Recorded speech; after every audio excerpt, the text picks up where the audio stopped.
По кој знае кој пат работниците од Прилепскиот Загубар Еврокомпозит дојдоа на протест во Скопје, но како што дојдоа пред владата, така и си заминаа, во надеж дека нешто ќе мрдне од мртва точка, иако надежите, како што велат, полека им пропаѓаат. Ситуацијата е од лоша по лоша. Значи повеќе од 3 години идиме, протестираме, ни ветува се и се што, ама решени сме овој пат да идиме и вистински или да го реша проблемот на наша фирма, или катанец на фирмата да се стави. Значи, толку се изморени овие луѓе, што и понатаму не знаеме што да правиме.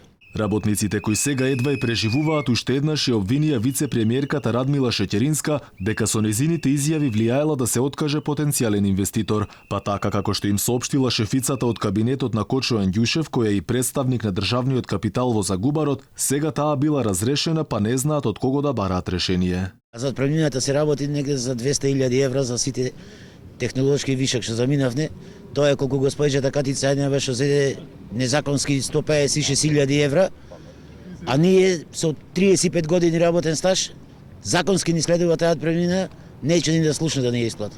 Се знае дека е виновна владата за овие форми што се однесува така. Тоа е кажано, ова не беше фирма што вика за пиперки домати, ова му е за профитерство што вика на нивни миленичини заштитници.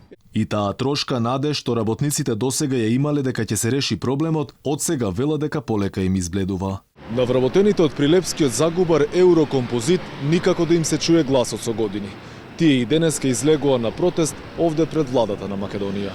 Вработените од Еврокомпозит револтирани се дека владата се уште останува глува на нивните барања, иако уште пред 3 години им ветила дека ќе ги добијат за останатите плати и ќе им бидат платени придонесите. Инаку ова е единствениот македонски Загубар кој има 260 вработени чија просечна старост е над 50 години.